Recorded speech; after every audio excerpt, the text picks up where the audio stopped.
Jorge Quirós, a don Jorge Bravo. Lamento que no estén el resto de los colegas, pero hay un problema con el tráfico de la carretera. Yo soy la que llega siempre primero y hoy día me atrasé. Lamento que no esté el gobierno de manera presencial, que no esté la ministra y que esté conectada a la subsecretaria. Le agradezco, subsecretaria. Este es un tema tremendamente importante cuando tenemos solo indicadores malos económicos.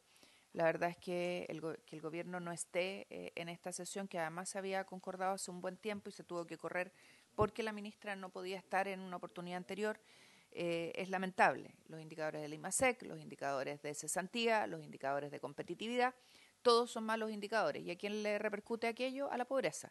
Y obviamente esta sesión tenía ese sentido. Así que muchas gracias nuevamente por vuestra presencia y sin más les vamos a dar la palabra para que podamos partir con el análisis de el tema de la CACEN y lo que ustedes habían señalado respecto de este tema. No sé quién va a exponer, don Jorge Quirós o don Jorge Bravo. Gracias, senadora, por la invitación y a los que están acá presentes y también a distancia. Este es un trabajo que hicimos en la oficina, lo hicimos de modo voluntario, ocupamos nuestros propios recursos y queremos compartirlo con ustedes, ¿no?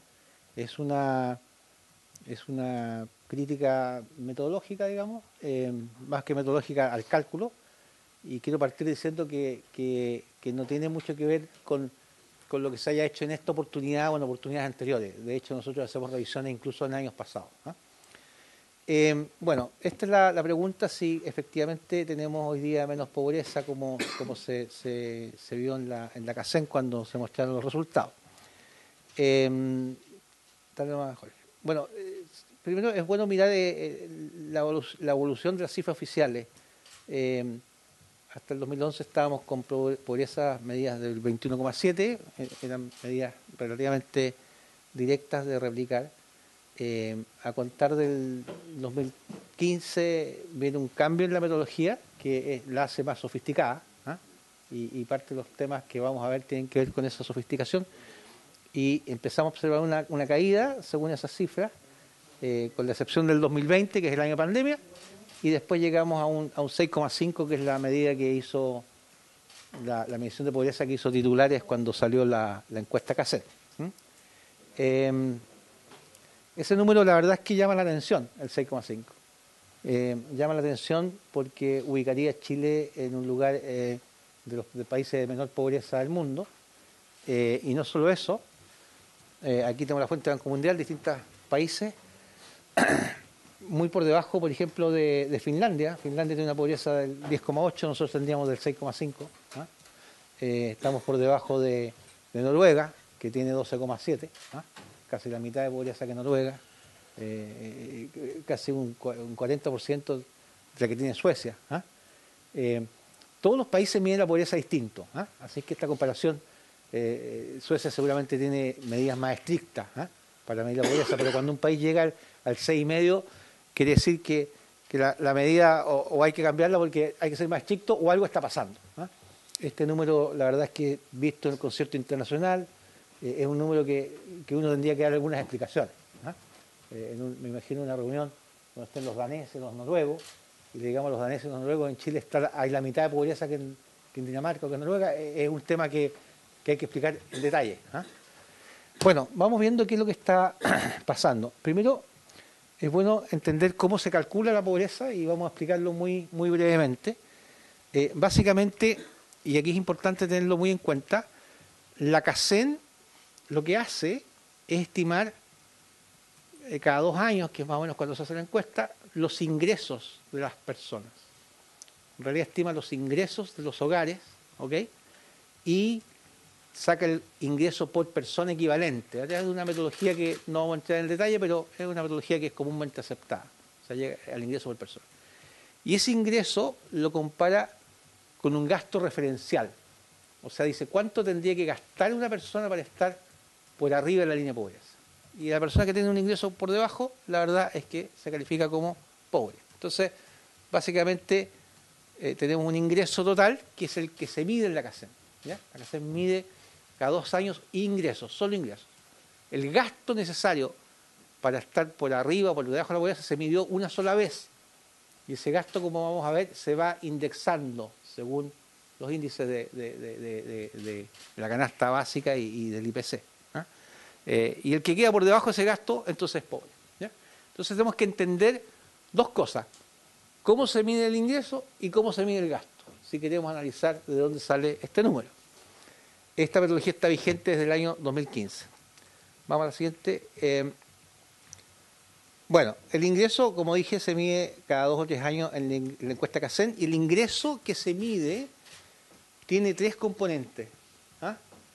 El ingreso autónomo, que es el ingreso monetario que los hogares obtienen por sí mismos, ya sea a través de su trabajo o de las rentas. Segundo, subsidios monetarios, que son los que entrega el gobierno. Y tercero, el alquiler imputado. ¿Sí? El alquiler imputado no es un dinero que recibe la persona, sino que es un componente contable. ¿Ok? Se le asigna al ingreso ese componente contable y hay un buen motivo para asignarlo. Quiero partir diciendo eso, que hay un buen motivo para asignarlo, porque cuando uno dice, ¿qué ingreso tiene una persona? Y dice, bueno, yo gano esta plata de mi sueldo, el gobierno me da tanto, y esta casa, ¿dónde vive? No, esta casa me la facilita mi padre. Bueno, ese es un ingreso que no está contado, hay que contarlo. ¿Ah? Por lo tanto, aquí no hay una crítica a incluir o no el alquiler imputado. El alquiler imputado es una buena idea tenerlo, ¿ah? Como referencia. El gobierno, muchas de las políticas sociales es precisamente entregar vivienda social. Por lo tanto, si yo paso de un año a otro en que la mitad de la gente tenía alquiler imputado porque tenía vivienda regalada por el gobierno, digamos, no pagaba arriendo nada, pero y después al otro año la otra mitad vuelve a tener, ese va a ser un aumento de ingresos, hay que medirlo. Por lo tanto, está bien, no hay nada malo en poner el alquiler imputado. ¿Okay? Ahí no está nuestra crítica. ¿Ah? Pero sin embargo hay que ponerle atención, porque el alquiler imputado, ¿cómo se calcula? Se calcula a través de una pregunta que se le hace a la gente y se le dice, usted esta casa la obtuvo el gobierno o se la prestó a alguien, qué sé yo. ¿Y cuánto costaría un arriendo de esta casa? Se le pregunta a las personas. Esta misma casa, aquí cerca, ¿cuánto costaría? Y la persona da un número. Y ese número, con algunas correcciones, es en definitiva la base para el alquiler imputado. ¿Ah? Entonces, cuando uno mira, por ejemplo, y compara la CACEN 2015 con la CACEN 2022, primer decil, el 10% más pobre de la población. ¿Ya? Al lado izquierdo tengo el resultado de CACEN 2015. En la línea azulita es el ingreso autónomo, lo que la gente más pobre, el 10% más pobre, obtenía de ingreso propio, por su propio trabajo o renta. El 2015 eran 105.000 pesos por hogar. El año 2022, sin corrección por IPC, o sea, los mismos pesos, 94.000 pesos. O sea, el 10% más pobre entre el 2015 y el 2022, el dinero que ganan sin corregir por IPC, cae en términos nominales de 105.000 a 94.000 pesos. Informe CACEN. ¿Okay?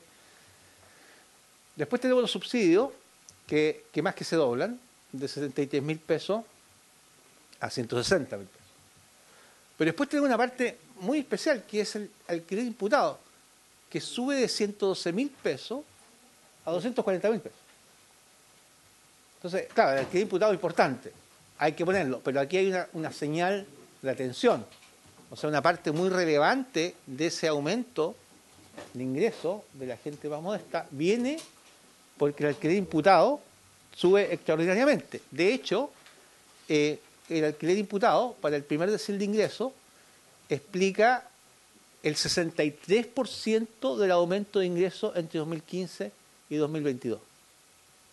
O sea, hay menos pobres entre 2015 y 2022, sí, se debe a que los ingresos han subido, pero el 63% de esa subida de ingresos corresponde al alquiler imputado.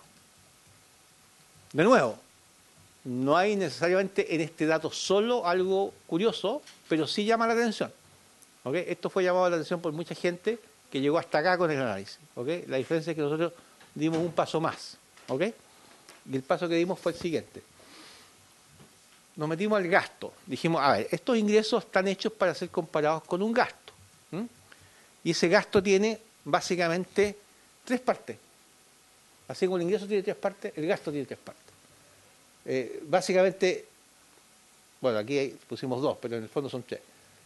Básicamente, primero la canasta básica, que es el gasto para alimentarse y que viene de las encuestas, de las propias, el reporte de las personas, y que es un gasto, ya dijimos, fijo, estimado el año 2013, ¿ok? Y que tiene que alcanzar para 2.000 calorías diarias en el quintil de referencia, que es el primer quintil, el 20% más pobre de la población. Y después están los demás productos, ¿sí? En los demás productos también hay un alquiler imputado, ¿ok? Cuando esto parte en 2013, se dijo, hay una encuesta de presupuesto, que es de gasto, y se dijo, bueno, ¿cuánto gasta la gente? Bueno, gasta tanto en alimentos, gasta tanto en otras cosas. Y no paga arriendo, no, es que la casa es mía, en fin, o me la facilitaron. Está gastando también en arriendo, y ese arriendo también es un alquiler imputado.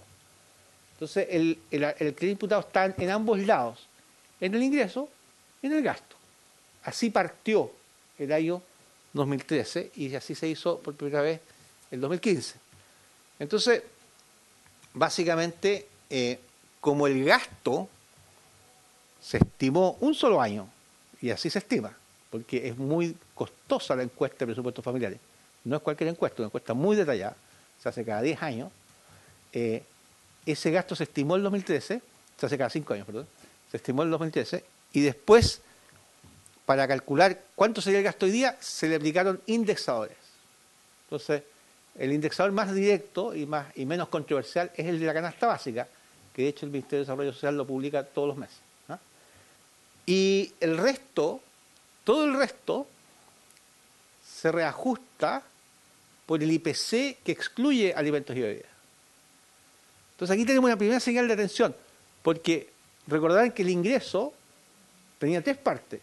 Tenía el ingreso autónomo, los subsidios del gobierno, y el ingreso del arriendo imputado. Esos ingresos se comparan con un gasto que tiene dos indexadores: el gasto de la canasta básica y todo lo demás del IPC. Entonces la pregunta que nos hicimos nosotros fue si en todo lo demás del IPC estaba debidamente reflejado lo que teníamos del lado de los ingresos, porque se tienen que cancelar. Se tienen que cancelar porque son dos conceptos contables. Y bueno, lo que descubrimos es que, te fijas, aquí están los tres elementos: está el ingreso autónomo, subsidios y alquiler imputado en los ingresos. En el gasto referencial está la canasta básica de alimentos, los otros y el alquiler imputado. Y en base a esa diferencia tenemos que ver si hay pobreza, y por consistencia, el indexador del alquiler imputado tiene que ser idéntico para ingresos y gastos. ¿Te fijas? Y uno eso lo puede obtener de la CACEN. Hay que hacer un trabajo. El gobierno facilita las bases de datos y en base a eso hicimos los cálculos. Y nosotros entonces vimos qué es lo que había pasado con, por así decirlo, la inflación del alquiler imputado, ¿sí? ¿Ok? Y qué es lo que había pasado con el indexador de los gastos. ¿Y qué es lo que encontramos? Básicamente encontramos que entre el 2015 y el 2022 los arriendos imputados, que hacen crecer los ingresos, habían subido a una tasa del 116%, en circunstancias que este alquiler imputado está implícitamente siendo reajustado por el lado de los gastos en 32%. Entonces, si yo tengo un componente contable que me hace crecer el ingreso por ese componente en 116%, pero ese componente se tiene que cancelar contablemente con otro que solo crece en 32%, lo que estoy haciendo es generar artificialmente más ingresos que gasto. ¿Ok? Y eso es exactamente lo que pasa. Acá tenemos la curva, y esto viene pasando de antes, no es de ahora. Acá la línea naranja es cómo se va actualizando el gasto referencial, y la azul, el gasto referencial en lo que corresponde a arriendos, y cómo se va reajustando el alquiler imputado. Repartió 100, hoy día estamos 216, 132. ¿Ah? Entonces yo estoy midiendo un ingreso, que es un componente contable, no hay problema con eso, insisto, no hay nada, de hecho es buena idea ponerlo, ¿ah? Pero hay que tener cuidado con el indexador, ¿ok? Y el indexador en este caso difiere mucho. Yo creo que cuando se hizo la metodología se pensó que de algún modo lo que la gente reportara como arriendo se iba a mover más o menos con lo que sale en el arriendo en el IPC. Entonces se tomó como el IPC no alimentario como un buen indicador.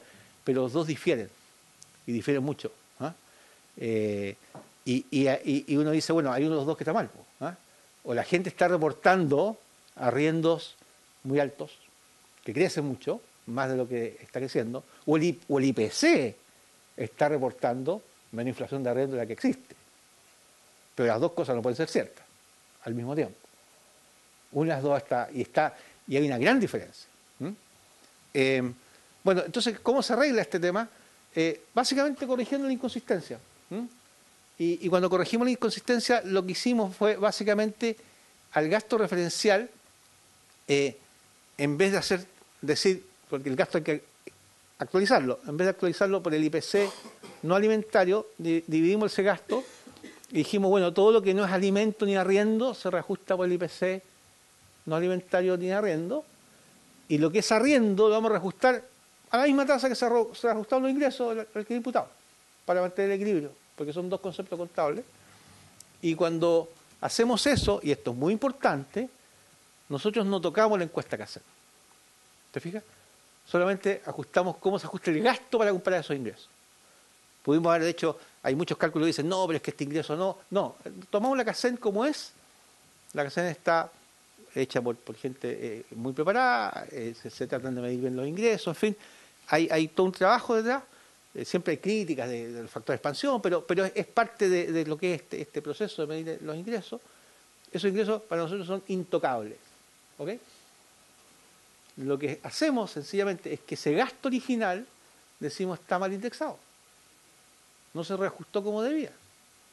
Y cuando lo reajustamos como se debe, lo que encontramos, y acá tengo la serie de varios años, es que el 2017, por ejemplo, ya había problemas.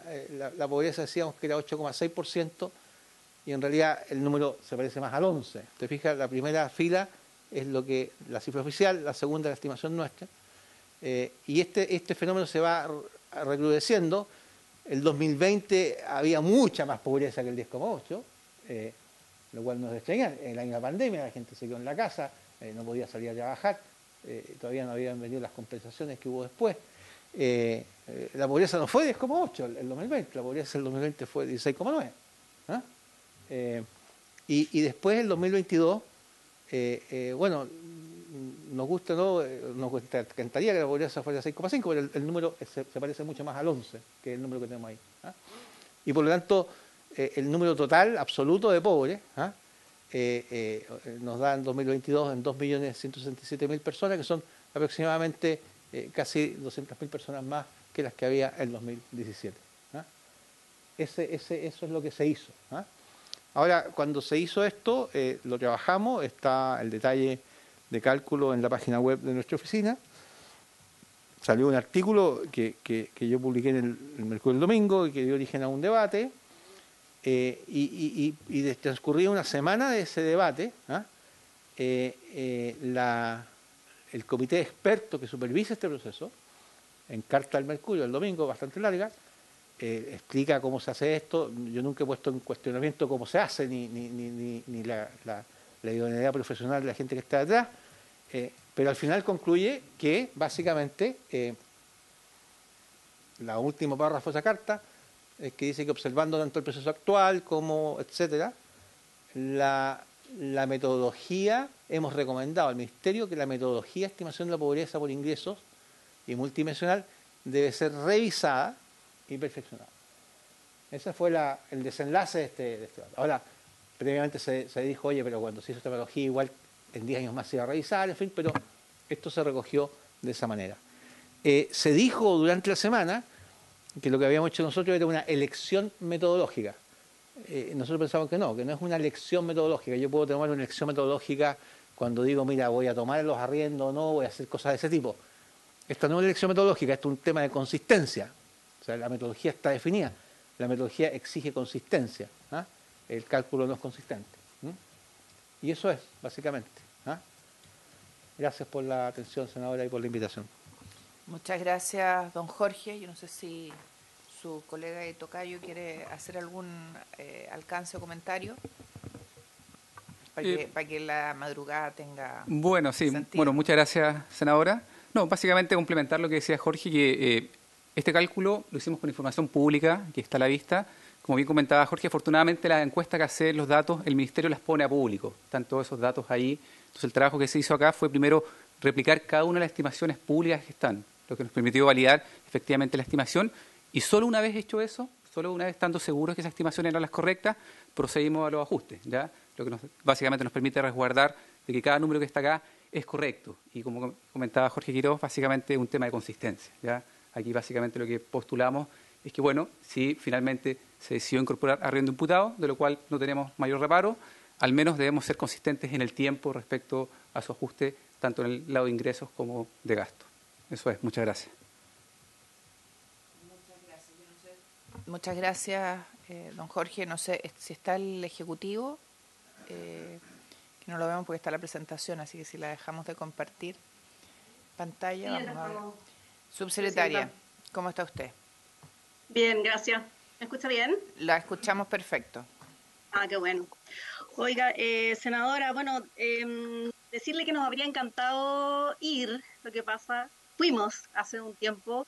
Quien no llegó fue su otro invitado, don Jorge, y ambos son Jorges, ¿no? Porque tengo un Jorge Bravo ahí en la pantalla. Jorge, don Jorge Claro. Quiroz y don Jorge Bravo. Bravo, claro. Y la verdad es que nosotros hoy no podíamos estar, estoy acá. Mi credencial, estamos acá en CEPAL, me prestaron una oficina de hecho acá para poder conectarme porque precisamente estamos como país anfitrión, tenemos la presidencia de la Conferencia Regional de Desarrollo Social y estamos iniciando de hecho ahora la conferencia y entonces la ministra está en esa ceremonia. Y por eso no pudo estar presente, sin embargo está la subsecretaria Gallego y yo estoy con Matías Cosiña, que es el director el jefe de la división de Observatorio Social, que es quien lleva la agenda, la CACEN. Y tengo una presentación también, senadora. Perfecto, Antes de ir al detalle, de hacerme cargo de algunas de las cosas que don Jorge Quiroz acaba de presentar. Voy a compartir pantalla entonces y me comentan si se ve bien en un segundito.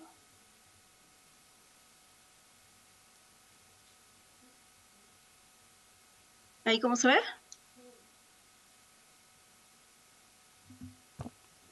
Está bien, subsecretaria. ¿Se ve bien? Perfecto. Bueno, entonces les vamos a contar un poquito de los objetivos, de los resultados, a los alcances metodológicos y un poco también de la ejecución presupuestaria que estaba también consignado en la invitación que se nos hizo.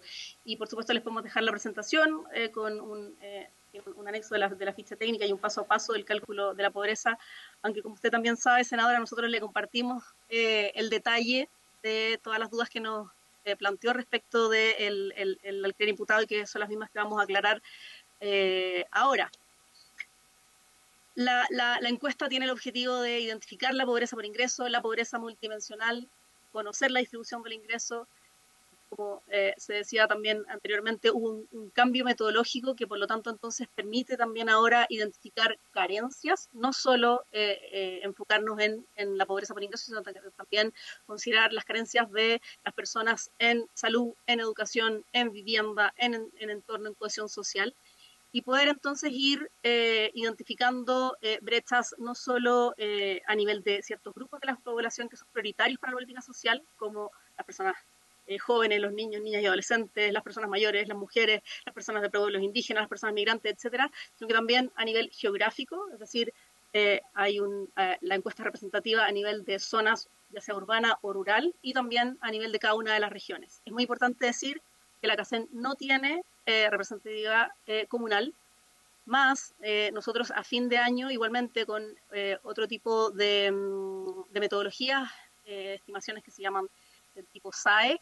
que son las de área pequeña, hacemos un cálculo de pobreza, tanto de multidimensional como por ingreso, de cada una de las comunas, que también se pone a disposición pública. Pero con la CACEN no se pueden hacer cálculos a nivel comunal. Y así, con toda esta información, vamos viendo entonces cómo se va cubriendo la población a través de la política social, cómo se van focalizando y distribuyendo los principales subsidios. Como se hacía referencia también acá recientemente, este es un proceso que tiene muchos actores involucrados. Nosotros somos los responsables de la encuesta, pero también colabora el INE, por ejemplo, haciendo el diseño muestral, calculando los factores de expansión.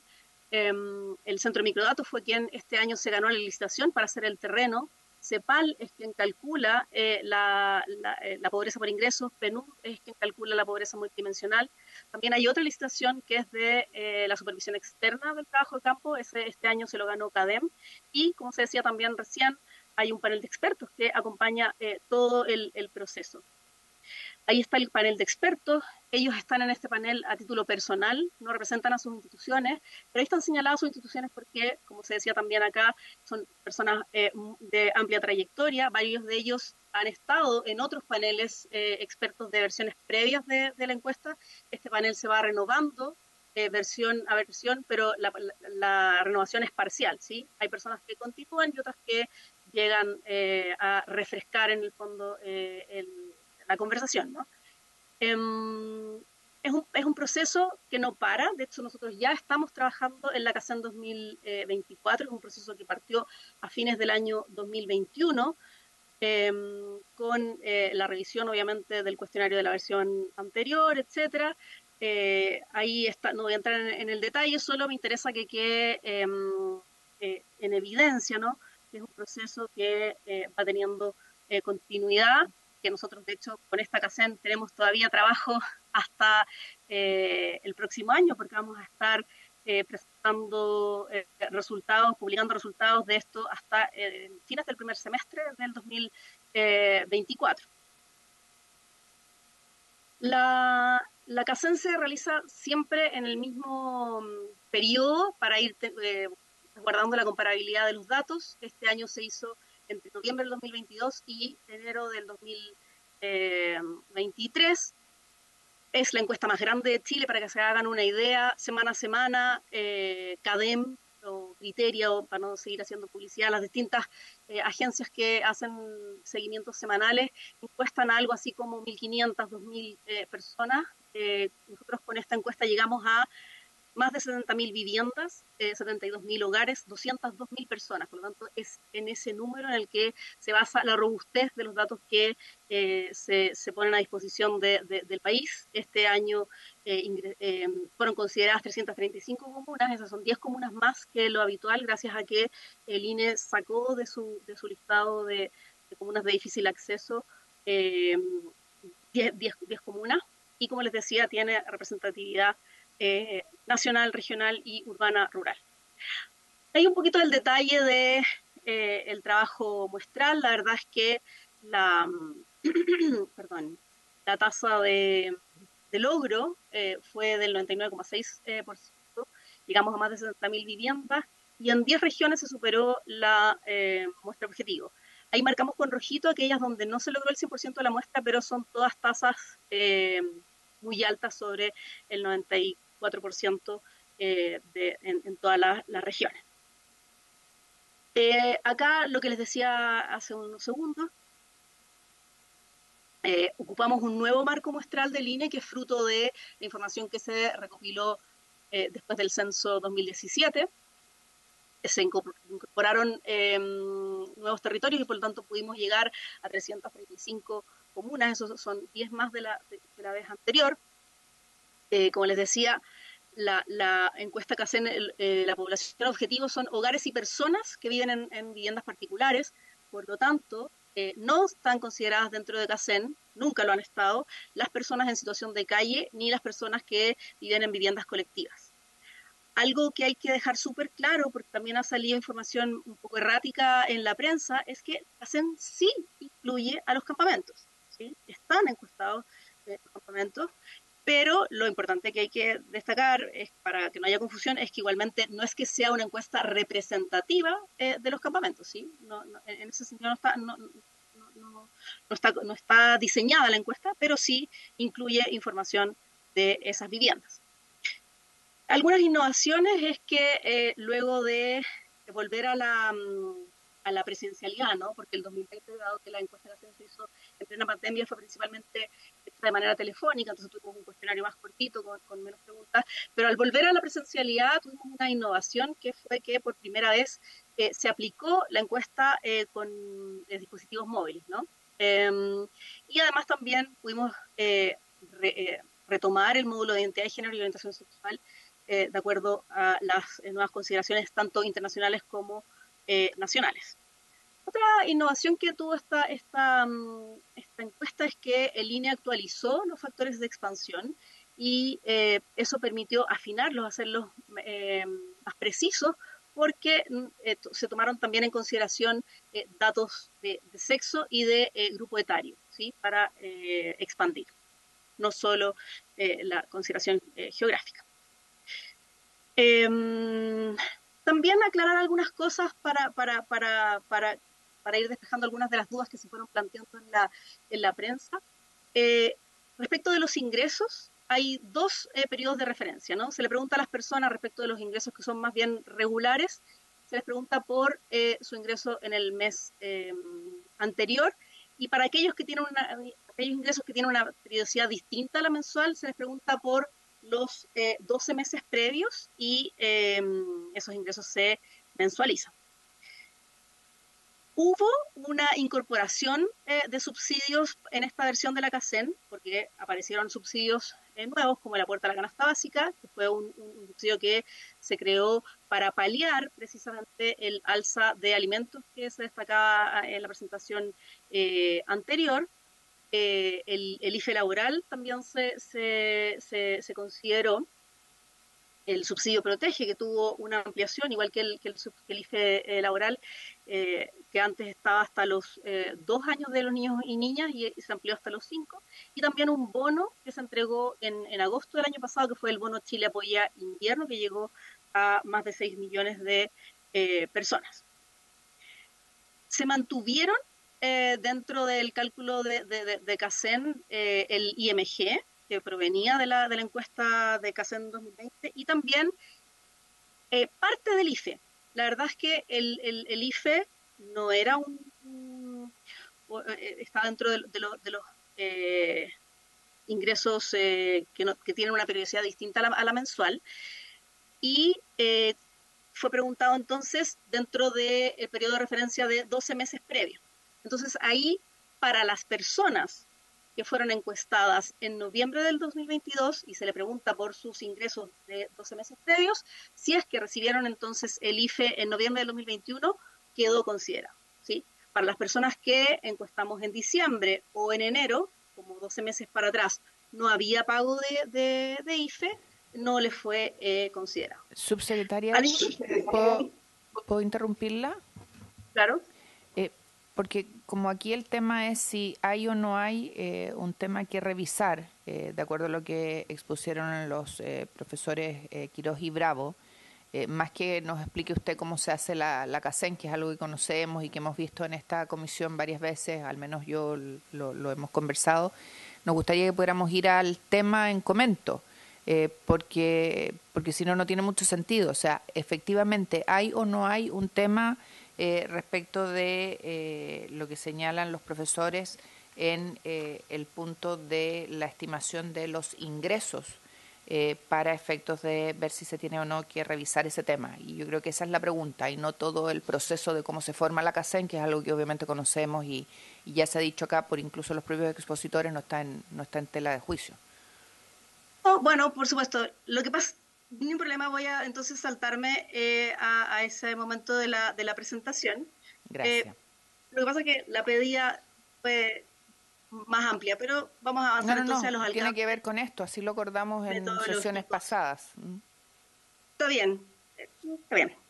Vamos entonces a esa parte de la presentación. Entonces, cálculo de la pobreza y el alquiler imputado. Lo primero que hay que volver a decir, ¿no? Es lo que señalaba también Jorge Quiroz en su presentación recién, es que el año 2012 se conformó una comisión asesora presidencial para la medición de la pobreza, que fue la encargada de revisar los distintos aspectos metodológicos y funcionales que se relacionan con la medición de pobreza por ingresos en Chile, ¿sí? Para posteriormente hacer una recomendación al presidente de la República. Ese es un proceso entonces que se inicia con el presidente Piñera y que culmina, un trabajo de un poquito más de 2 años, que culmina con la presidenta, digamos, se materializa en el gobierno de la presidenta Bachelet, dado que el informe fue entregado al presidente Piñera en enero del 2014. ¿Sí? Las recomendaciones entonces de esta comisión fueron operacionalizadas por una mesa técnica que estuvo conformada por el Ministerio de Desarrollo Social, por el INE, donde colaboró también CEPAL, que trabajó durante todo el 2014 y la metodología resultante se aplica en el 2015 y retroactivamente hasta el 2006, siendo esta entonces la metodología oficial adoptada por el Estado de Chile y que fue precisamente la que usó CEPAL en el 2022. Así entonces la medida de pobreza oficial utilizada en esta encuesta entonces se basa en la medición de los ingresos de los hogares y su comparación con estándares mínimos de ingresos que permiten cubrir las necesidades básicas, que estas son las líneas de pobreza que, como decía Jorge Quiroz, se publican mes a mes, son un dato conocido, las publicamos nosotros mes a mes en el sitio del Ministerio de Desarrollo Social. El concepto de ingreso utilizado en la medición de pobreza por ingresos corresponde al ingreso total del hogar, ¿ya? Entonces, como bien se decía, al ser los ingresos totales, están contemplados los ingresos del trabajo, otros ingresos autónomos, donde están las pensiones autofinanciadas, las rentas del capital, otras transferencias entre hogares, como pensiones, mesadas, etcétera, y los subsidios y transferencias del Estado más el alquiler imputado.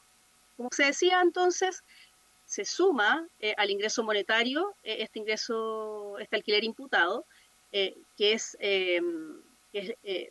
se considera para los hogares que no pagan arriendo, es decir, para los que tienen vivienda propia, para los que tienen una vivienda cedida o que hacen usufructo de ella, y se les considera entonces el monto que habrían tenido que pagar si es que arrendaran una vivienda de características similares. Y este dato es autorreportado.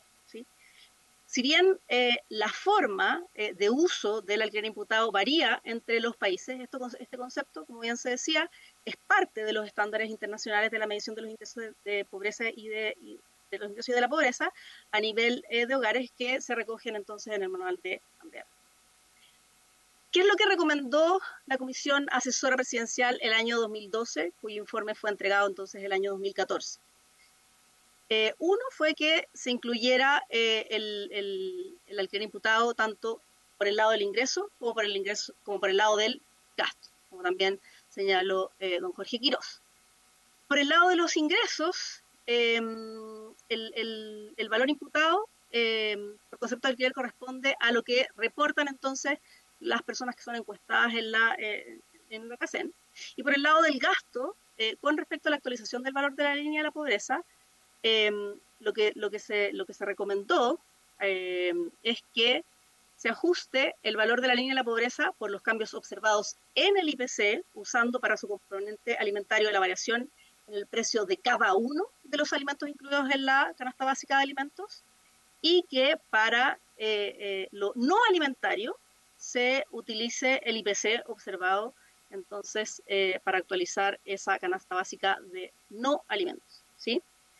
Eso es lo que quedó consignado en la metodología oficial. Entonces, en relación a la actualización de la metodología, la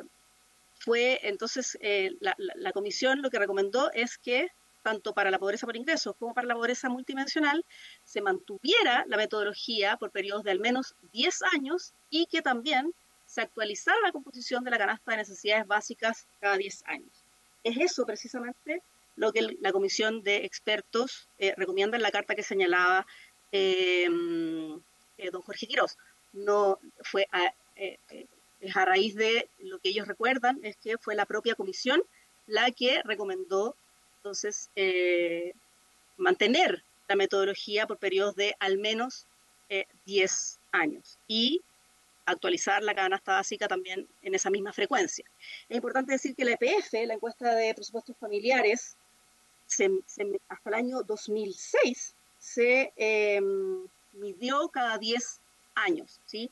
Fue recién en el año 2011 que fue la primera EPF que se realizó cada 5 años y así ha sido hasta ahora. Y no es solo esta poca frecuencia por un asunto de costos, como se señalaba recién. También es un asunto de que es necesario, digamos, mantener cierta continuidad a los datos y así poder ir también teniendo cierta comparabilidad, ¿no? Frente a la crítica entonces que se planteaba, esta crítica, como bien decía don Jorge, se ha centrado en precisamente la actualización de los costos de la canasta básica no alimentaria por el lado de los gastos, es decir, se enfoca en la metodología de la construcción de la línea de la pobreza, ¿sí? Efectivamente, en años recientes, el aumento del precio de los arriendos ha superado a la inflación de otros ítems incluidos en la canasta básica no alimentaria, ¿sí? Al no actualizarse este ítem de manera separada del resto de la canasta básica no alimentaria, tal como dice don Jorge Quiroz, se provocaría un desacople entre el aumento por el lado de los ingresos, que es el alquiler autorreportado y luego imputado a los hogares que no arriendan, y el aumento por el lado de los gastos, que es precisamente el valor que se consigna en la línea de la pobreza basada tanto en la canasta de alimentos como no alimentos, ¿sí? Esto entonces implicaría una subrepresentación de la pobreza en la cifra oficial respecto de la que se obtendría mediante una metodología alternativa de reajuste que consideraría entonces esta diferencia en las tasas de aumento de costos. Como bien se acaba de decir también, la crítica no cuestiona la calidad de los datos obtenidos mediante la encuesta nacional 2022, tampoco los factores de expansión generados por el INE, ni ningún otro aspecto del levantamiento de los datos. Más específicamente, no plantea dudas respecto de la calidad de los datos de ingresos generados por la encuesta y tampoco cuestiona ninguno de los cálculos realizados tanto por el Ministerio como por la CEPAL por el lado de los ingresos. El cálculo de la pobreza, entonces, de acuerdo a la metodología que existe, es correcto, ¿sí? Ahora bien, la crítica es atendible, ¿sí? Pero una corrección como la que plantea Jorge Quiroz en esta presentación requeriría realizar cambios estructurales a la metodología oficial, ¿sí? Pues la forma de reajuste del valor de la línea y de sus componentes, incluido el alquiler imputado, es parte de la metodología oficial, ¿sí? Modificar la forma de reajustar los precios de la canasta básica de alimentos y la canasta básica de no alimentos cambiaría, de hecho, los valores de toda la serie oficial de pobreza por ingreso, como las propias críticas reconocen, ¿no? O sea, esto es para esta versión y las previas. Entonces, porque digamos, la forma de, reitero, la forma de reajuste del valor de la línea y de todos sus componentes, incluido el alquiler imputado, es parte de la metodología oficial. Perdón, subsecretario, ¿le puedo hacer una pregunta? Dígame. Dos preguntas. Una, Dígame. de lo que yo estoy escuchando, entonces habría un reconocimiento a que lo que dicen los profesores Bravo y Quiroz, o Quiroz y Bravo, es correcto y que lo que tenemos es que esta encuesta se hace con una metodología que está preacordado y por eso da los resultados que da, pero que obviamente hay un tema que hay que corregir, ¿sí? Eso es lo que estoy entendiendo. Lo que yo estoy diciendo es que la crítica del desacople de la corrección de los alimentos que va mes a mes versus un no alimento que se corrige por un, coeficiente fijo, se agarra todo un paquete sin incluir las particularidades y eso podría entonces evidenciar un desacople entre esa corrección y la evolución real de los precios, es totalmente atendible. Perfecto, perfecto. Por lo tanto, lo que están señalando los profesores es adecuado. Ahora, y esta es otra pregunta que no tiene que ver con lo que han dicho ellos, pero que me preocupa a la luz de lo que estoy escuchando de ellos y de usted. Y es que, como se incluye el ajuste por arriendo, ¿no es cierto? Y se le da un valor a eso, ¿qué pasa con todos aquellos adultos mayores que no tienen ingresos porque son pensionados y son dueños de su vivienda. Por lo tanto, a ellos no se les considera este valor y para efectos de la estimación que se hace en la CACEN, ¿dejaron de ser pobres? A ver, habría que ir viendo caso a caso. Acá lo importante que hay que decir es que efectivamente el alquiler imputado es un issue, es un asunto, digamos, precisamente porque en Chile hay un alto porcentaje de personas de bajos recursos que son efectivamente dueñas de su propiedad, ¿sí? Uh-huh. Como bien decía tanto Jorge Quiroz como el Manuel de Canberra, ¿no? Es recomendable hacer esta inclusión, ¿sí? Es necesario considerar este alquiler imputado como un ingreso. Por lo tanto, si los dueños son personas mayores o más jóvenes o todo, es algo que eventualmente una comisión experta que revisase la metodología podría tener en consideración. Pero por ahora es un cálculo que se considera para todos los hogares, independiente de quienes sean los dueños de la propiedad.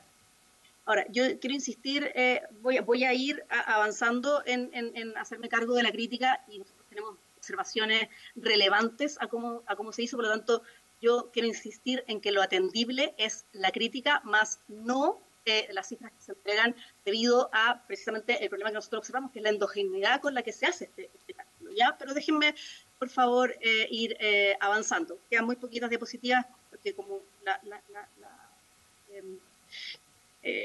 achicamos a solo esta parte, me falta poquito para terminar. Entonces, respecto del principal eje crítico planteado, existe un elemento fundamental a tener en cuenta, ¿ya? En ese ejercicio se utiliza información obtenida mediante la propia CACEN, ¿sí? El cambio observado en los valores en el alquiler imputado, ¿sí? Para redefinir el valor de la línea de pobreza. Y esto es problemático, ¿ya? Porque subvierte el objetivo de tener una línea de pobreza que sea independiente de CACEN, contra la cual comparar los ingresos obtenidos por esta última, ¿no? La actualización de la línea se vuelve así endógena al instrumento de medición de los ingresos. La propia presentación que hacían los profesionales, se ha destacado en el fondo que el Ministerio pone a disposición toda la información de manera pública, es decir, Chile ya en diciembre del 2022 conocía la línea de la pobreza con la cual se iban a cotejar todos los ingresos, porque nosotros mensualmente vamos publicando la línea de la pobreza y la que se usa es la del año 2022. Entonces, en diciembre ya ese era un dato conocido. Acá, al tomar la variación del alquiler imputado autorreportado, es un cálculo que es entonces endógeno. Entonces, el ejercicio realizado y presentado recién por don Jorge Quiroz no genera cifras que deben ser consideradas como alternativas válidas a la cifra oficial. Para poder subsanar esta limitación, se debería contar con una serie oficial de precios de los arriendos, o mejor aún, del alquiler imputado, con la cual ir pudiendo entonces actualizar el valor del alquiler imputado de manera separada del resto de la canasta básica no alimentaria. Pero, lamentablemente, esta serie oficial de precios de los arriendos actualmente no existe. No la tiene el INE, no la tiene el Banco Central, no hay nadie que esté midiendo ni arriendos, ni, por supuesto, ni menos, digamos, alquiler imputado. Entonces, hay dos formas de cerrar esta brecha entre ingresos y gastos en el cálculo. Por un lado, es revisar y modificar la metodología oficial de estimación de la pobreza por ingreso. La última vez que se hizo, este proceso duró más de 2 años, entre, como decía antes, el 2012 y el 2015. Y la otra opción es ir actualizando la composición de la canasta básica de alimentos sin modificar la metodología. Esto no se hizo en 2020, a pesar de que ya existía la EPF del 2016-2017.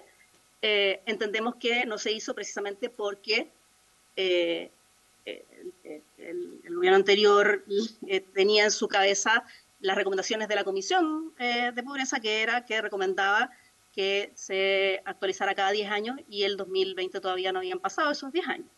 Nosotros estamos ya trabajando con el INE en considerar la nueva canasta básica que va a ser fruto de la EPF 2021-2022. Esa EPF todavía no se publica, se está trabajando en su publicación, va a ser pronta esa publicación, y así al menos vamos a, para la próxima, digamos, medición, vamos a poder cerrar esa brecha, vamos a tener efectivamente la última versión de los precios de los arriendos, pero nuevamente, mientras no se cambie la metodología oficial, para las próximas versiones va a seguirse produciendo un descalce si es que, al igual que en este periodo, los arriendos varían de modo significativo como ha ocurrido en los últimos años. Eso, senadora, presidenta. Gracias, subsecretaria. Me gustaría que pudiéramos escuchar a los profesores respecto de la exposición. En las dos alternativas de la subsecretaria no entiendo que esté contenida la sugerencia del profesor Quirós, que va más en la actualización de los componentes contables, más que en la actualización de toda la metodología de la encuesta CACEN. Y de acuerdo al artículo 3º de la letra W de la ley 20.530 del Ministerio de Desarrollo Social, le corresponde o tiene la potestad, digamos, de estudiar y proponer las metodologías que utilizará la recolección y procesamiento de información para la entrega de encuestas sociales y otros indicadores a la subsecretaria. Por lo tanto, podría hacerlo de manera rápida. Bienvenida, diputada. Vamos a transformar en sesión de comisión por el quórum. Profesores. Bueno, muchas gracias por la oportunidad de comentar lo que señala la subsecretaria. Primero quería una explicación formal. A la sesión anterior fuimos invitados también, pero se nos canceló la invitación a último minuto. Por lo tanto, señora subsecretaria, no es que no hayamos querido estar, sino que parece que hubo una descoordinación. Cuando usted vino no estábamos nosotros y ahora que vinimos nosotros. Así es. Pero no fue porque no quisiéramos venir ni nada. No, por supuesto, se entiende. Quería explicar esa parte primero. Yo creo que esta conversación ha sido tremendamente útil porque permite despejar y sacar cosas que han hecho ruido en la prensa y que no son parte de esta discusión metodológica. Como bien dice la subsecretaria, y nosotros estamos totalmente de acuerdo con eso, la encuesta que hace es una encuesta seria, es una encuesta que mide ingresos. Nosotros no hemos cuestionado ni cómo se ha hecho, ni los componentes que incluye. Es más, el alquiler imputado es un componente relevante. Ya lo decía antes, es cosa de imaginarse, si la mitad de la gente tuviera casa arrendada y la otra mitad casa propia, y supongamos que hubiera un boom económico y 5 años después todo el mundo tiene casa propia, eso va a ser más ingresos y eso hay que contarlo. Hay que contarlo y es parte del aumento de los ingresos. Así es que no hay cuestionamiento de eso tampoco. Y no hay cuestionamiento de los factores de expansión. Hay un tema con los campamentos que ha sido señalado, pero ninguno de esos temas ha sido el tema nuestro. El tema nuestro sencillamente es que hay un desacople, y un desacople bien evidente entre lo que se autorreporta en los alquileres imputados, que es un precio, ¿ok? Es un precio, y lo que se muestra en el IPC no alimentario, que es otro precio. Y esos dos están difiriendo en tal magnitud que obliga a hacer algún tipo de corrección. Obviamente no está dentro de nosotros hacer la corrección oficial, y si está escrito en alguna parte que esto se revisa cada 10 años, bueno, a lo mejor, pero uno tiene, me parece, y acá hay un tema de criterio, que reaccionar cuando hay algo tan dispar. Desde luego, desde la Subsecretaría Social y con todas las herramientas que allí se dispone, probablemente esta corrección que nosotros hicimos como una primera aproximación va a poder hacerse mucho mejor. No me cabe ninguna duda de eso. Nosotros hicimos la corrección con los datos que había. Ahora, hay una crítica ahí a que la corrección es endógena. Bueno, lo que pasa es que el componente alquiler imputado es un componente contable, entonces tiene que cancelarse al otro lado. Si no se cancela, estamos haciendo un milagro contable.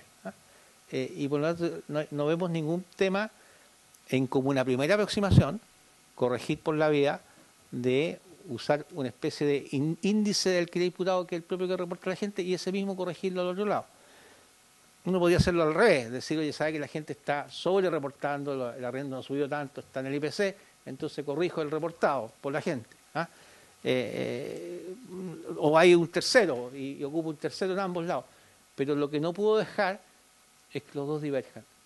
En la magnitud que han divergido. Yo me imagino que a lo mejor cuando se hizo esto en el 2013, tal vez se pensó que el IPC no alimentario iba a reflejar aproximadamente lo que pasaba con los alquileres imputados y por lo tanto no iba a ser un tema. Pero es evidentemente que ha sido un tema, y ha sido un tema no solo en esta, sino que aquí ya tenemos el efecto acumulado de muchos años, ¿ah? Pero viene de atrás, ¿ah? Viene de atrás y vimos cómo se corregirían también datos pasados. No me quedó claro el último slide, donde se dice que se va a actualizar la CBA, o sea, la canasta básica de alimentos, porque no hemos cuestionado ese tema, digamos, ¿ah? Eso no cortaría ninguna Esa era mi brecha, pregunta. ¿ah? Así que esa es la única duda que me quedó de la presentación. Y bueno, nuevamente gracias por la oportunidad de estar acá. Subsecretaria. Sí, a ver, varias cosas. Una, yo también agradezco la posibilidad de conversar con don Jorge, porque precisamente valoro mucho el ejercicio que él hace, porque como él muy bien dice, esta es una crítica que viene desde hace tiempo, pero probablemente este es el ejercicio más interesante, dado que las otras veces la crítica ha sido más bien a la presencia del alquiler imputado en la contabilidad, ¿no? Esta vez, si bien este ejercicio, como él acaba de señalar, claro, era el único que se podía hacer, porque no hay más datos, ¿sí? que lo que se autorreporta en la CACEN. Bueno, claro, tiene lo interesante de plantear la alerta, pero la dificultad de que no es, al ser endógeno, no es posible, digamos, transformarlo en una cifra que pueda ser considerada por nosotros, porque no está así hecha la metodología, ¿no? Quiero reiterar que la forma de construir la línea de la pobreza basado entonces en el IPC, en la canasta básica alimentaria, en la canasta no alimentaria, es parte de la metodología oficial, ¿sí? Y lo que estaba en la última slide es que vamos a tomar la última EPF, que es la EPF 2021-2022, que todavía no está publicada, pero ya estamos trabajando con el INE para actualizar toda la canasta básica, tanto alimentaria como no alimentaria, de la línea de pobreza actual. Y lo que decimos es que eso va a subsanar este descalce del que habla Jorge Quiroz para el año en curso, para la versión 2024, pero no va a subsanar, mientras no se cambie la metodología, no va a subsanar las versiones futuras, porque va a seguir, de no mediar un cambio en la metodología, va a seguir entonces actualizándose del modo como se ha hecho hasta ahora, que es producto por producto para lo alimentario y con el delta, digamos, el IPC para lo no alimentario. Eso es lo que está señalado en la última slide. Profesor, no sé si le queda claro. No, solo un comentario a lo que decía usted, Presidenta. Cuando hacía lectura de las atribuciones que nosotros como Secretaría tenemos, la verdad es que Chile ha tomado un acuerdo respecto de cómo medir la pobreza, porque es un indicador que tiene una relevancia política no menor, ¿sí? La verdad es que hay mucha atención en este dato, porque efectivamente de no mediar, digamos, instituciones serias tras él, efectivamente es un dato que podría prestarse para manipulaciones, para presentar, digamos, resultados más favorables que otros, etcétera, ¿no? Entonces, en ese sentido, Chile ha tomado un acuerdo respecto de cómo se mide la pobreza. Si nosotros hubiésemos cambiado la metodología de manera unilateral, estoy segura que habría habido también bastantes reclamos. Entonces, cuidemos el patrimonio estadístico. Perdón, Perdón, subsecretaria. A ver, es que yo no le puedo dejar pasar el comentario. Yo no estoy diciendo que cambien literalmente un parámetro. Yo estoy diciendo que revisen los parámetros para que si hay, obviamente, hechos objetivos que hagan necesario revisarlos y adecuarlos, se haga. Y aquí, solo en la exposición del profesor Quirós y su exposición, me queda claro que hay un parámetro que hay que revisar. Y eso no es ser arbitrario, es simplemente entregar buenos datos a la ciudadanía, porque si no tenemos un dato que claramente es disonante. El señalar que tenemos una pobreza como la que tenemos hoy, cuando los datos, y yo me puedo ir a mi región y hablar de los arriendos y lo que cuesta un arriendo, llegó el senador Coloma, presidente del Senado, y podría ratificarlo también, los arriendos en el Maule se han disparado en varias zonas de la región. Entonces, claramente ahí tenemos un tema que hay que revisar, y es lo que usted ha concordado con el profesor Quirós. Yo no estoy diciendo que aquí unilateralmente se cambien las cosas según me parezca, porque obviamente eso habla de una situación poco seria, y quiero precisarlo para que no se malentienda. Por supuesto, corroborar eso, efectivamente no se hacen cambios unilaterales y vamos a seguir entonces la recomendación de la comisión que se conformó el año 2012, que sugirió entonces que en su informe entregado el año 2014, sugirió que tras 10 años se revisara esta metodología oficial de la contabilidad de la pobreza, de la medición de la pobreza, y eso es lo que va a ocurrir ahora. Vamos prontamente a llamar a una comisión para que esa metodología entonces se revise. Sí, y precisar que el panel de expertos, el 2023, en agosto, dijo algo respecto a este tema y lo ha destacado el profesor en su presentación. Para que no quede fue la lo que yo también recordé. Sí, pero es que usted acaba de decir que dio una fecha anterior distinta, solo para que quede consignado. Yo no sé si el profesor quiere decir algo. ¿No? No, ¿Estaba haciendo mención a esta fecha, al agosto del 2023? No, lo que acabo de decir es que vamos a llamar prontamente a una... usted dice cuando hice referencia a la 2012. Sí. La comisión del 2012, que entregó su informe el 2014, recomendó que cada 10 años se revise está la claro metodología. eso. Y la comisión de expertos en su carta de agosto de 2023 recuerda eso y recomienda entonces seguir esa recomendación, valga la redundancia. Eso es lo que acá, y es lo que precisamente el gobierno va a hacer en brevísimo plazo. Vamos a llamar precisamente a esta comisión, pero insisto, para seguir la recomendación que se sugirió hace 10 años atrás. Voy a dar la palabra a la diputada y luego al profesor. Diputada.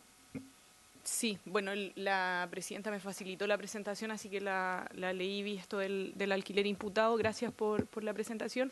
Solo quería hacer la solicitud a la subsecretaria y bueno, al gobierno en términos generales que cuando se tome alguna determinación sobre esto se pueda informar a las comisiones de Hacienda de la Cámara y del Senado, de manera de poder estar informados con finalmente la determinación que se tome, porque acá se está poniendo un punto y ese punto puede o no ser considerado en la decisión final, pero sería bien importante que pudiéramos tener esa información cuando ocurra. Eso, presidente. Gracias, diputada. Sí se va a hacer saber por parte de la comisión. Profesor.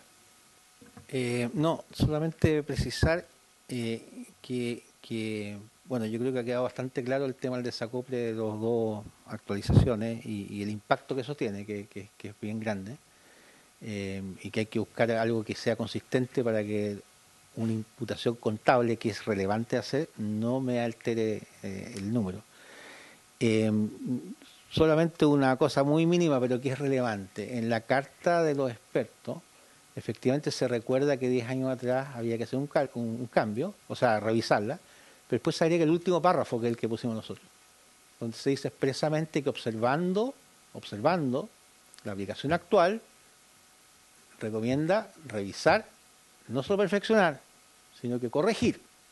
O sea, no digo que los expertos no van a desdecirse lo que dijeron antes, pero es más que sencillamente recordar que 10 años atrás se dijo que había que cambiar. Eso nomás. Muchas gracias, profesor. No sé si hay algún otro comentario, senador Coloma. ¿No? Ya. Muchas gracias, subsecretaria. Yo quiero agradecer de verdad a los profesores por este espacio. Subsecretaria. Sí, una cosita chiquitita, solamente para hacer bien el punto que está sugiriendo don Jorge Quirós. El panel de expertos lo digo porque obviamente tengo reuniones con ellos, lo que ha recomendado es revisar la metodología, ¿sí? No hay un cuestionamiento respecto de los cálculos, y ahí para también aclararle a la diputada Camila Rojas, para precisar respecto, no sé si lo entiendo bien, pero ella dice que avisemos respecto de algún cambio o algo así. Respecto de CACEN 2022 no hay ningún cambio. No. Respecto de CACEN 2022 está todo La diputada sí lo correcto. entiende. Nadie ha dicho que Ajá. para esa CACEN tenga que haber un cambio. Sí. Vamos a, o sea, lo que podríamos informar, como decía antes, es la, digamos, conformación de esta nueva comisión, que como digo, es un trabajo más bien de mediano plazo. La comisión anterior tardó más de 2 años en entregar su informe con recomendaciones, por lo tanto tampoco van a ser cosas inmediatas, pero efectivamente, por supuesto, diputada, vamos a estar informando de todo lo que esté alrededor de los cambios de la encuesta. Yo voy a volver a leer para que no nos perdamos en esto, pero lo que dice el panel de expertos y que nos ha recordado aquí el profesor Quirós es, comillas, observando tanto el proceso actual como las transformaciones socioeconómicas de nuestra sociedad en los últimos años, hemos recomendado al Ministerio que la metodología de estimación de la pobreza por ingresos y multidimensional debe ser revisada y perfeccionada para la próxima versión de la encuesta CACEN. Exacto. Para que no quede duda respecto a este tema. Y que es lo que la diputada ha pedido se informe si es que se toma alguna decisión respecto de ese cambio. Perfecto. No de lo pasado. Yo quiero agradecer a los profesores de verdad por la exposición, porque ha sido muy corta pero muy clara. Y eso por Dios que se agradece. Muchas gracias. Y perdón por haberles cancelado en la oportunidad anterior. Hasta luego a todos los presentes. Hasta luego. Señora subsecretaria. Muchas gracias. Hasta luego. Muchas gracias a los Jorges. Tenemos. Chau. Ya, Presidenta. tenemos, entiendo, subsecretaria, servicios presentes y podríamos aprovechar de avanzar en aquellos mientras me despido del... sí, pero tenemos 20 minutos para ver si podemos partir con alguno. Subsecretaria. Eso, yo me despido entonces, senadora, y dejo a la subsecretaria Gallego. Me voy. Muchas gracias por el espacio. Hasta luego.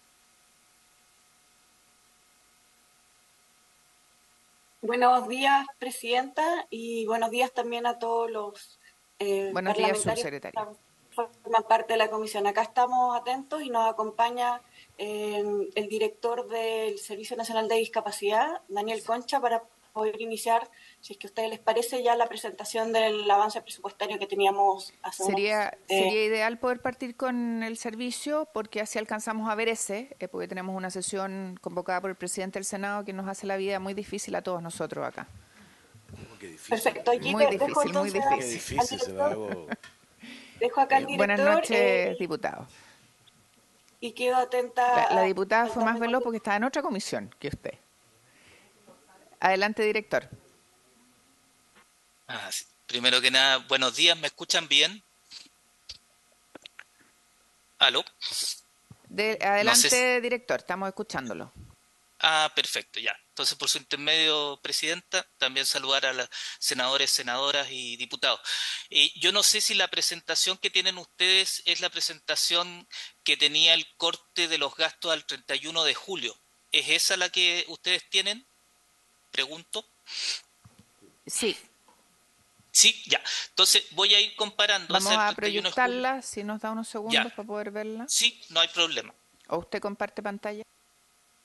¿Comparte pantalla usted, por favor, director? Ya, voy a ver si es que puedo. Déjeme ver si...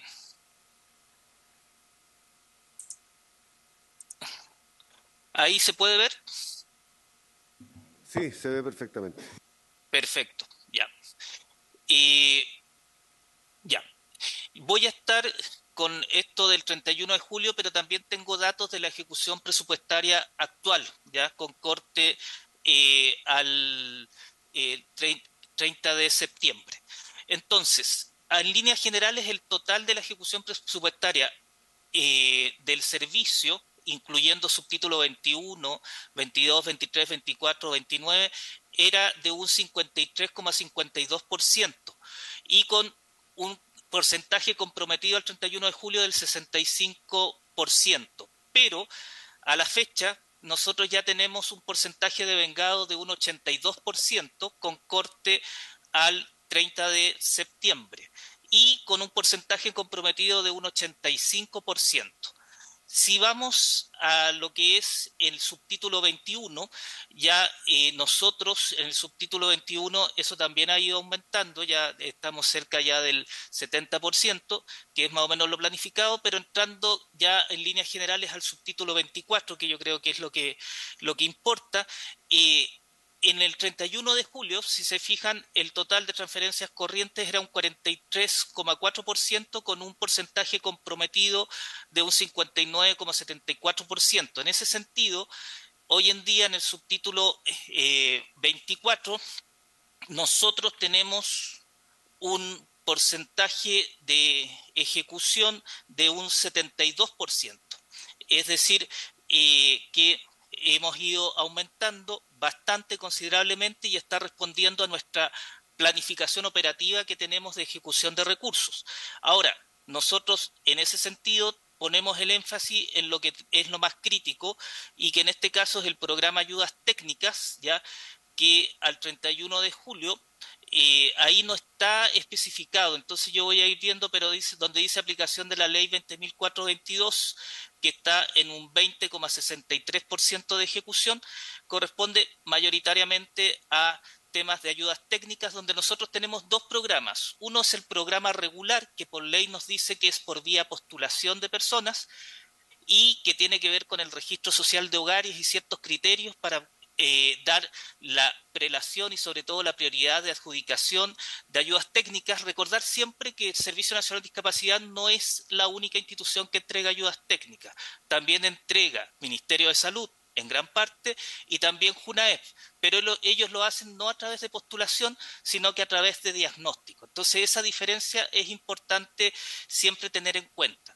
En ese sentido, nosotros hemos aumentado el tema de la ejecución presupuestaria en programa Ayudas Técnicas a 26% y ahora a la fecha tenemos un porcentaje comprometido de 42%.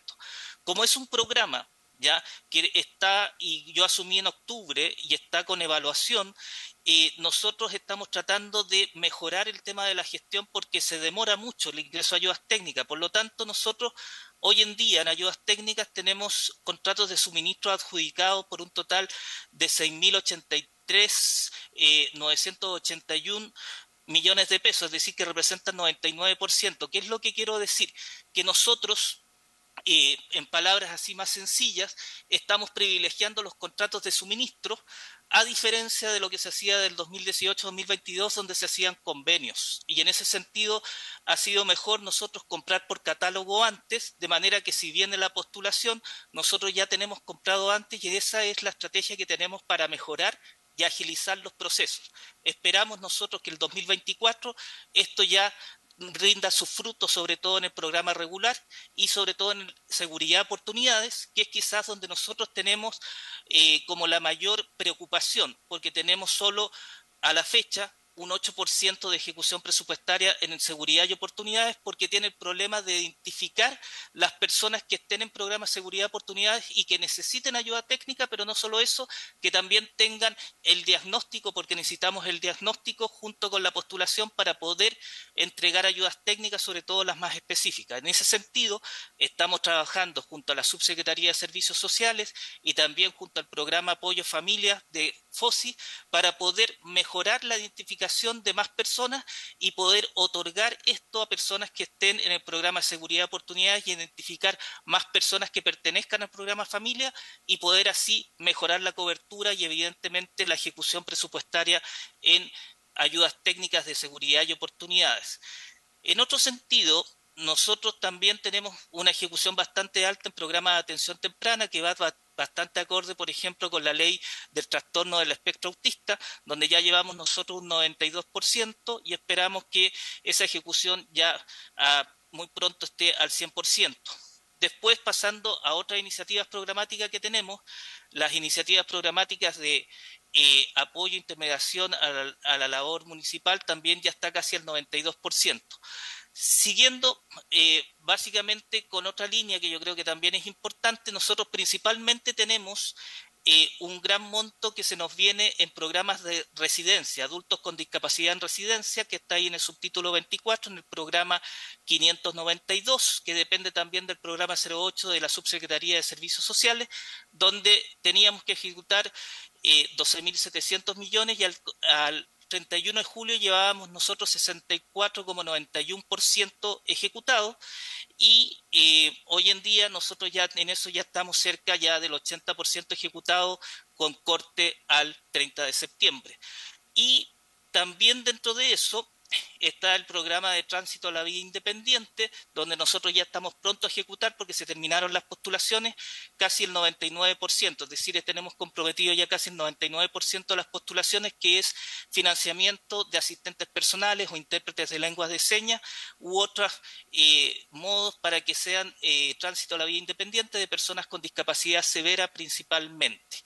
Estos montos son importantes y hay que recordar en programa residencia que nosotros tomamos desde que empezó la gran crisis de Sename, personas que estaban, niños y niñas, que pasaron a ser adultos y que pasaron al Servicio Nacional de Discapacidad y que a través de subvención nosotros subvencionamos a entidades, fundaciones que tienen a estas personas. Y este es como el gran porcentaje de gente que nosotros tenemos y también siempre en coordinación con el Servicio Especializado de Mejor Niñez, hoy en día para poder seguir cubriendo las necesidades de estas personas, pero también tenemos los casos judicializados, es decir, casos de en que tribunales de familias nos derivan personas, ya sea en situación de calle o situaciones extremas de familias que ya no pueden tener a personas con discapacidad mental, principalmente con problemas conductuales, donde también el tribunal nos ordena que busquemos un lugar donde ellos puedan estar. Esto es una situación compleja que requiere de muchos recursos y que estamos trabajando en conjunto también con la Subsecretaría de Servicios Sociales y es también parte integrante importante del Sistema Nacional de Cuidado y del P08, donde nosotros tenemos que ejecutar. Hasta el momento vamos con buena ejecución y también, por si la senadora va a preguntar, el artículo 23 nosotros hemos estado exigiendo a las fundaciones que reciben estos fondos de subvención que por artículo 23 publiquen, ya son más o menos Perdón, como directora, cerca de se lo iba a preguntar la Sí. diputada, no yo, pero bueno, gracias ya, por... pero Ahora, más que exigiendo que las entidades publiquen, mi pregunta es, ¿publicaron? ¿Ustedes chequearon que hayan publicado? sí, nosotros estamos monitoreando esto y lo que yo como estoy viendo la presentación no puedo verlo a ustedes, pero nosotros estamos monitoreando esto y al comienzo nosotros ya tenemos como casi un 80%, o sea, de 26 ya tenemos 24 fundaciones que ya tienen publicadas y hay 2 fundaciones que son más pequeñas, que no tenían sitio web o no tenían, que nosotros estamos apoyando para que puedan publicar esto. Y generalmente... Perdón, Sí, director, usted se metió en este tema, no yo. sí, claro. Que estén monitoreando no significa que cuando este tema empezó en el debate en el Parlamento hayan hecho la pega ustedes y las fundaciones que recibieron o corporaciones o en terceros que recibieron plata hayan tenido su publicación al día. Y esa es la pregunta. ¿Tenían la publicación al día o ustedes tuvieron que ir detrás producto de lo que este Parlamento hizo para que lo hicieran? A ver, tenían publicaciones al día pocas fundaciones y nosotros estamos acompañando a fundaciones para poder hacerlo. ¿Por qué? Porque la realidad es que hay fundaciones que no tienen las espaldas suficientes como para tener una estructura donde se pueda publicar o tener este sitio web. Perfecto. O también fundaciones en las cuales nosotros tenemos que acompañar y educar sobre esto. Y también bien importante de que ellos entiendan que lo que ellos hacen en su memoria, que tienen que publicar, o sea, no publicarla, sino que tienen que darla al Ministerio de Justicia, eso también sirve como memoria y como publicación de lo que reciben. Perfecto, y otra cosa importante que también... director. Sí, pero...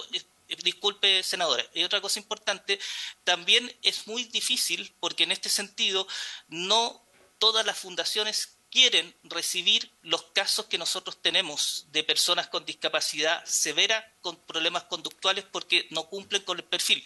¿Ya? Entonces, en ese sentido, nosotros tratamos de ver e instalar modelos de atención, ¿ya? En los cuales nosotros tenemos el tema de que hay fundaciones que son muy pequeñas, que los reciben, ¿ya? Pero que no tienen, ¿cómo se podría decir?, la capacitación para esto, pero en ese sentido yo creo que la cantidad y la velocidad con que nosotros pudimos lograr que las fundaciones publicaran y cumplieran con el artículo 23, yo creo que a nosotros nos deja bastante contentos y yo creo que a fin de año van a estar todas nuestras fundaciones con sus rendiciones, o perdón, con las publicaciones. los dineros que hay ellos, las publicaciones de los dineros que nosotros hemos transferido. Está bien, gracias. Está bien. Yo voy a dar la palabra al senador Coloma, pero aquí el tema es el incumplimiento de parte del servicio público, da lo mismo cuál, de exigir que los terceros publiquen los dineros que reciben, ya sea el incumplimiento, ya sea de las disposiciones de esta ley, de las instrucciones indicadas en la letrada del inciso segundo del artículo o de los términos de los respectivos convenios. Y esto es importante, vale decir, ustedes, pese a que no cumplían con la exigencia que les imponía la ley a ustedes, siguieron transfiriendo dineros. Ese es el punto. No si las entidades tienen o no tienen capacidad, porque si no la tenían, ustedes debieron haber hecho esto para que la tuvieran y no haber seguido transfiriendo dinero. Ese es el problema. Senador Coloma.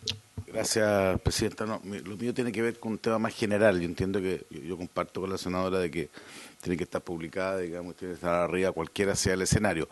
Pero mi pregunta va más un poco antes, porque a mí me ha tocado hartas fundaciones que han señalado, digamos, que no han podido obtener recursos por esta vía. ¿Esto se concursa o se asigna directamente en los presupuestos? ¿O en qué porcentaje, aquí hay un tema como de arrastre, en qué porcentaje hay espacio, digamos, para que fundaciones puedan concursar para tratar de obtener esos recursos vinculados a la discapacidad que son tan relevantes en muchas partes? No sé si me puede ayudar en esa... Perdón, presidente, ¿Sí? Presidente del Senado. Lo que usted pregunta está ligado, y le da la palabra al tiro al director, al artículo 23, que dice que el concurso será obligatorio para la asignación de recursos. Entonces tenemos ahí... No sé si en este caso están todas, no sé, lo pregunto, digamos, porque Director. en otros ministerios, que otros ministerios de desarrollo social hay asignaciones directas. Entonces esa es la pregunta. No sé si aquí puede también haber en esta partida. En este caso, director.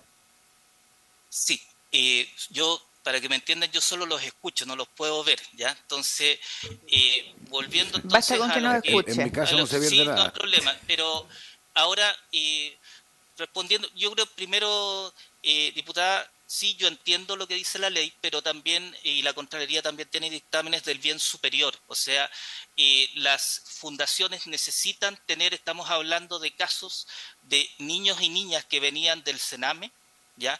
Que tienen pocos vínculos familiares, no voy a decir que no existan, o las familias ya no los quieren o los dejaron, y que ingresaron, no sé, a los 2, 3 años y de ahí han seguido, ¿ya? Y no se puede dejar de atender, y ese es el bien superior, a personas con discapacidad severa. Y por lo tanto está el tema del interés superior de la persona con discapacidad que está siendo atendida por esa fundación, ¿ya? Por lo tanto, en ese sentido, también es importante tener en cuenta esto con las personas que nosotros estamos apoyando con estos recursos, ¿ya?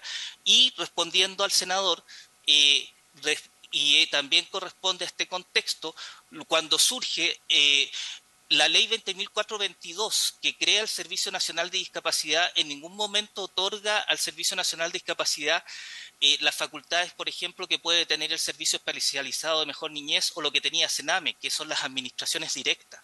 Por lo tanto, nosotros lo que se nos otorga son subvenciones por montos para poder seguir manteniendo a personas con discapacidad que no tienen ni estos vínculos familiares ni nada. Por lo tanto, nosotros seguimos manteniendo la subvención de algo que venía de antes en otras fundaciones. Y en cuanto a las fundaciones... Director, no, espérese, es que el senador Coloma quiere hacer una pregunta para que no siga desarrollando. Es que nada más para tratar, mire, si no estoy peleando, estoy tratando de argumentar, digamos, que veo que hay como cierta tensión ambiente, digamos, entonces... Yo quiero ver exactamente, que no entendí bien si esas asignaciones ustedes las daban a fundaciones o a personas que podían tener discapacidad, porque de su relato me pareció que era a personas y entiendo que son a fundaciones, no sé si le estoy preguntando para poder mejorar mi capacidad de entendimiento. Sí, no, a ver, en ningún momento, y quiero transmitirle, yo básicamente estoy tratando como de poder explicar algo que es bien complejo y que viene de una situación que yo creo que hay que sentarse y analizarla bien, sobre todo con personas con discapacidad severa que están siendo atendidas por fundaciones de hace mucho, mucho tiempo, ¿ya? Y esto quiero ponerlo bien de relieve. ¿Qué es lo que pasa? Y ahora voy a tratar de explicarlo bien. Las fundaciones que atienden a las personas a las cuales nosotros subvencionamos son muy pocas especializadas. Estoy hablando Coanil, Rostros Nuevos en Hogar de Cristo, que está en un proceso de ya no tener más residencia, Cotolengo, ¿ya? Y Pater Nostrum, y de ahí yo puedo seguir y serán 10 fundaciones y después hay otras que son fundaciones mucho más pequeñas que están en distintas regiones.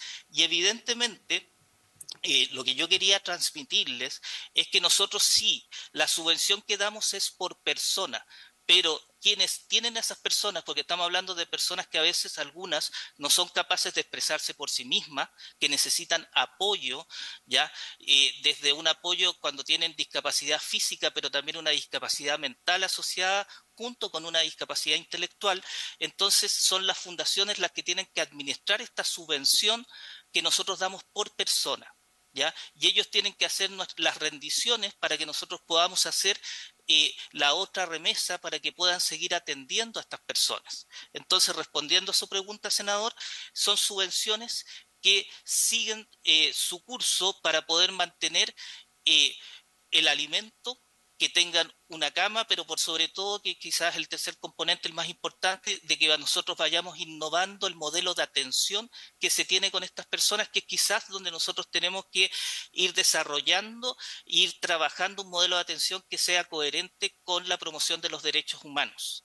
En ese sentido, solamente nosotros nos alcanza un gran porcentaje para aquellas personas que son derivadas y que vienen de hogares ex-Sename o de Mejor Niñez, que egresan y que pasan a ser parte de nuestro programa. Y nos quedan muy poquitos recursos para poder atender a la población que vienen derivados de tribunales de familia y que generalmente cuando vienen derivados del tribunal de familia es porque o están en situación de calle y los vecinos ya no los quieren porque tienen temas conductuales o han tenido otros problemas, o las familias ya no pueden estar con ellos, y cuando nosotros tratamos nunca cumplen con el perfil de las fundaciones. Y aquí termino con este punto, es decir, que hay muy pocas fundaciones especializadas que se dediquen a esto, ¿ya? Ahora, evidentemente, y bajo el contexto que se está viviendo actualmente de convenios, sí, la ley nos exige la postulación y nosotros estamos trabajando para que sea de postulación, pero hay que entender de dónde surgen estas subvenciones que le dieron estos dineros al Servicio Nacional de Discapacidad para poder seguir manteniendo una vida digna de las personas con discapacidad severa en los distintos hogares donde ellos están y en las residencias. Disculpen, sí, es que... Sí, director. Sí, escucho. A ver, a mí me queda claro el punto de lo que se transfiere, que son recursos asociados a personas, pero a instituciones que son los que dan los servicios. Lo que sí me preocupa de su presentación, y usted se metió al tema de las transferencias y la publicación de las mismas, es que usted está señalando que producto de la necesidad de dar una prestación, un servicio a una persona, es justificado que no se cumpla con la ley de publicidad de quien recibe esos aportes. Y si eso es así, por un tema de urgencia, mi pregunta sería, ¿usted observó en enero de este año, en que venía la ley de presupuesto como venía, que no iba a poder cumplir con esa exigencia en atención a resguardar los derechos fundamentales de esas personas de obtener servicio? Porque si no, lo que usted está haciendo es justificar la ilegalidad, y a mí eso me preocupa. Yo lo que estoy diciendo simplemente es que hay un interés superior, ¿ya?, de proteger los derechos de las personas que están siendo atendidas en esa fundación, y que nosotros, el Servicio Nacional de Discapacidad, estamos haciendo todo lo posible, ¿ya?, para que sean atendidos de manera digna y que lleguen estos recursos a donde tienen que estar, ¿ya? Y por otro lado, evidentemente nosotros estamos tratando de dar cumplimiento a la ley, como siempre lo ha hecho el Servicio Nacional de Discapacidad, y que se publique por el artículo 23 cuáles son esos dineros que ellos han recibido. En ningún momento he tratado de decir que nosotros no vamos a cumplir la ley, porque debemos cumplirla, y como servicio tenemos que cumplir la ley. En ese sentido, yo creo que vuelvo a insistir que el bien superior de las personas con discapacidad que están siendo atendidas en esto, yo creo que es importante. Básicamente, nadie ha dicho yo lo también contrario. quiero decir que la continuidad del servicio conforme a la ley, porque también es importante que nosotros tenemos como deber funcionario dar continuidad al servicio. Y en ese sentido yo vuelvo a recalcar, nosotros tenemos que dar continuidad al servicio a las personas con discapacidad conforme a la ley, senadora. Yo en ese sentido tengo que decir que tenemos que ser responsables con las personas con discapacidad y vuelvo a repetir, la ejecución presupuestaria en ese sentido está siendo bastante alta de acuerdo a lo planificado, y nosotros estamos siempre llanos a ir siempre modificando y viendo los modelos de atención que nosotros estamos haciendo. Al respecto, yo también quisiera terminar la presentación. Si quieren, después podemos Ningún problema, hablar director. sobre este punto, ¿ya? Y nosotros siempre como servicio, y yo también como director de servicio, estoy muy llano a poder seguir conversando este tema, ¿ya? Gracias. Después, siguiendo con la presentación, básicamente el tema de programa de apoyo al cumplimiento a la ley de inserción está programado para poder ejecutarlo a fines de noviembre, diciembre, por lo tanto es una ejecución que está al 0%, pero está planificado para poder ejecutarlo.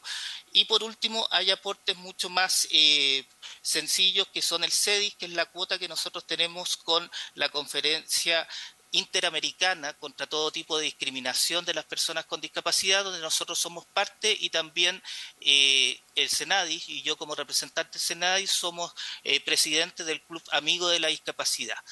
Y por último, y para terminar la presentación, nosotros estamos también con el subtítulo 29, también bastante acorde a lo planificado, y planificamos terminar casi al 99%. Quisiera recalcar de nuevo con las cifras que dije, que nosotros llevamos en el subtítulo 24 un 72% de vengado, y con un porcentaje comprometido de un 79%, y el promedio, incluyendo ya el subtítulo 21, 22 y 29, un 82% de vengado de ejecución presupuestaria, con un compromiso del 85%. Muchas gracias por sus preguntas, y quisiera terminar aquí la presentación. Gracias, director. Para nosotros es muy importante lo que está haciendo el servicio. Nunca ha estado en tela de juicio el que nos entregue atención, muy por el contrario. Y por eso la insistencia de el buen uso de los recursos y el cumplimiento de la normativa. No hay nada que justifique que eso no se cumpla. La pregunta no se la iba a hacer yo, se la iba a hacer la diputada, y usted puso el tema encima de la mesa. Dicho aquello, hay una pregunta antes de que podamos terminar, salvo que mis colegas quieran hacer una pregunta en particular. Hay una pregunta que a mí me gustaría sí formular. En la región del Maule estamos aquejados por una situación bien compleja producto de las inundaciones, y ahí me gustaría saber cuál es la mirada que ustedes tienen respecto de la población que requiere la atención del servicio en las zonas más afectadas, o si no tienen ningún reporte en ese ámbito.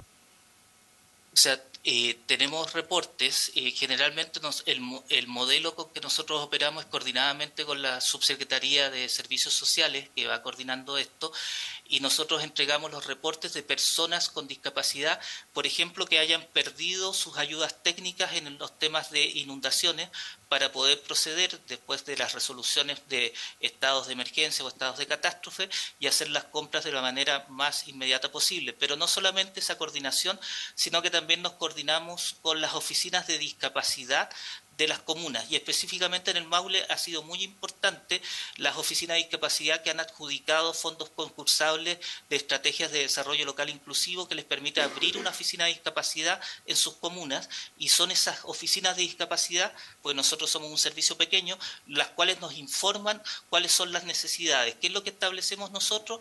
Vemos la lista de personas prioritarias para poder llegar, por ejemplo, si perdió un colchón antiescara o perdió una silla de ruedas, poder hacerlo lo antes posible, y también en coordinación con los servicios de salud, que eso es bien importante y lo que ha generado que hemos podido dar una respuesta inmediata. Otro tema también importante es la coordinación con las personas que son electrodependientes, de manera que no hayan podido o tengan también continuidad del servicio electrógeno, o que puedan poder ser derivadas. Un dato importante, tanto en la región del Maule, de Ñuble y Biobío, la mayoría de las personas con discapacidad no iban a albergues, sino que preferían ir a amigos o familiares. ¿Ya? Entonces nosotros teníamos que hacer el recorrido e ir donde ellos habían, por ejemplo, si habían perdido la casa, donde estaban en alguna casa de algún familiar y todo, para poder ir con la ficha y ver cuál era la necesidad. Y esto es bien importante porque ahí también uno da cuenta de la respuesta comunitaria al respecto. Entonces estamos con eso. Yo más adelante, senadora, le puedo entregar las cifras, porque tenemos las cifras de personas con discapacidad que fueron afectadas. No son un número grande, pero sí preocupante, porque cada persona, detrás de cada esa persona hay un drama y un tema ahí bien importante. Perfecto, si nos puede entonces acompañar el detalle por región y comuna de las regiones afectadas, se le agradecería mucho. Sí, no hay ningún problema en poder dar esa información. Muchas gracias. Y lo otro, vamos a oficiar para que nos informe desde cuándo están haciendo los esfuerzos para que los terceros que reciben dineros hagan sus publicaciones. Sin ningún problema en poder dar esa información. Muchas gracias, director. No sé si los colegas tienen alguna pregunta respecto a este tema. No. Muchas gracias, director, subsecretaria. Tenemos sesión ahora por el tema de presupuesto de la Nación, así que damos por terminado este servicio. Habiéndose cumplido el objeto de la sesión, se levanta.